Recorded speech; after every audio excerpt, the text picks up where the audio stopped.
when you start a business, one of the things you're gonna learn is that your family doesn't understand always the sacrifices that you're making.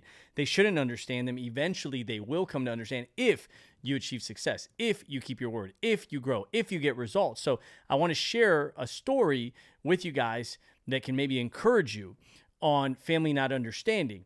I get into insurance. We go to this convention. We come back on a Saturday. On a Sunday, there's an emergency meeting called. Hey, emergency meeting. I'm like, did something happen? I've never been to an emergency meeting in my life, okay? I've never had an emergency meeting. Like, did something happen? Like, I didn't get the terminology. The emergency meeting was a term in our industry that we use for like, hey, we're going to find out who's really in it last minute. Let's get together. Let's huddle. And I'm like, what the hell, man? Like, we were just in Vegas for 4 days. Like, you couldn't tell me what you need to say at that damn meeting? Like, for 4 days now on a Sunday, I'm coming back. So I'm fighting it too. I'm fighting this higher standard because I'm new to entrepreneurship. I'm new to sacrifice. And so it's my mom's birthday. It's January 8th. It's a Sunday. It's my mom's birthday.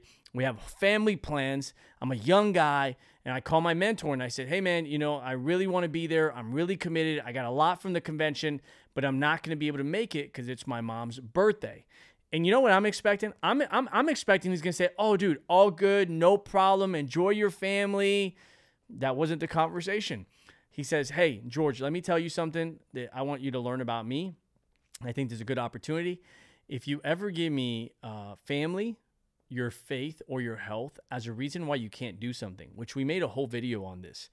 If you ever give me your family, your faith, or your health as a reason that you can't do something, I will not challenge you because I'm not going to challenge your faith, your family, right, or your health. I'm not going to do that. So if you don't want me to challenge you, give me one of those reasons, and I'll leave you alone. And you know what? I'll let you do whatever you want to do. Completely respect that. He says, now, I will tell you this. There's a lot of things that I had to do on days I didn't want to do it.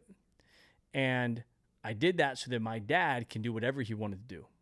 And so I understand that today's your mom's birthday and you want to win for your mom. I know how important that is to you, and you want to spend time with your family. This is a meeting that's a filter. And I'm like, what is a filter? He says, this meeting's a filter to see who's really in and who's willing to do the stuff that's inconvenient. Not the convenient things, but the inconvenient things. And we're going to strategize, and we're going to get commitments.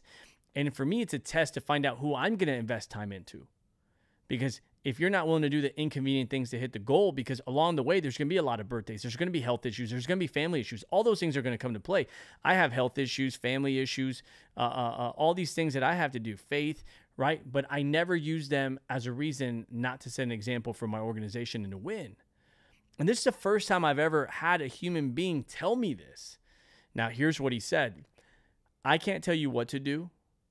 I will only tell you that I've made a lot of sacrifices, and I'm so blessed today that my dad doesn't have to worry, and I've retired my dad, and we've traveled to Hawaii and here and here and here, and I've given him a great life because of the sacrifices I made. You have to decide what kind of life you want to give to your family, and there's going to be sacrifice to accomplish that. I can't tell you what to do, but I'm sure you'll make the right decision for you and your family, and whatever decision you make, I'll respect. And he put the ball in my court, right? Like when you tell somebody that, like, I'm sure you'll make the right decision, right? And it was like, oh man, why? Because I knew that while it was inconvenient, and while I think certain things could have been done at that other meeting, I knew that there were going to be other inconvenient things. I understood the concept of the test. I understood the concept of, spending that time, filtering people out. I understood that there was going to be some kind of added value there that we didn't have the time to get into when there was a lot of people around. And so I go to this meeting, and my dad says this to me. He says, you're picking those people over your mom?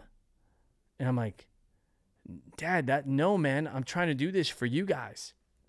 But he didn't understand that at the time. And I, I'm going from being mediocre and average to trying to be great. And I didn't understand that really. And I'm so grateful I had somebody to push me past that point. But my family didn't understand. What ended up happening at that meeting is I made a massive commitment that over the next 6 months helped us build an agency, helped me eventually become a marketing director, a broker, helped me eventually make $100,000, which eventually led to $1 million. But what if I didn't go to that meeting?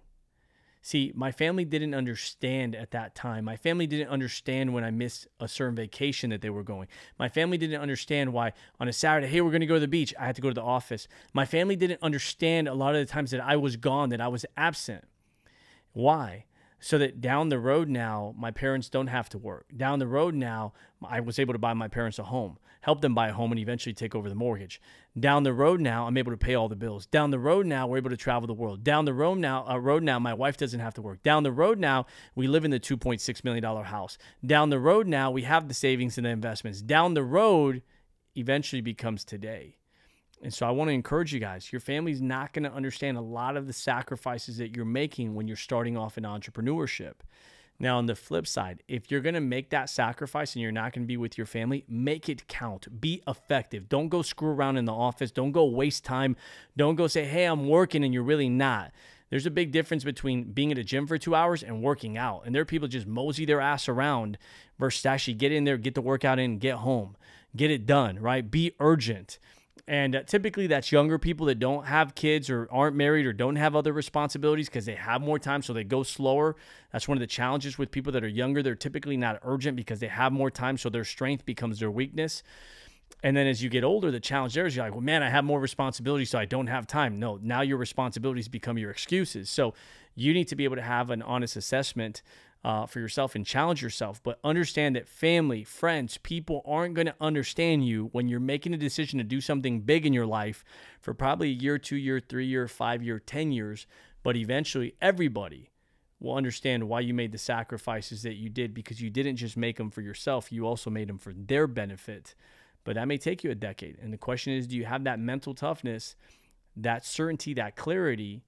Do you want it that bad? Do you want your dreams that bad that you're going to make the sacrifices, even though you're going to get a lot of pushback from people? And eventually, here's what happens. Eventually, they stop expecting you to make those things because they understand your priorities are different.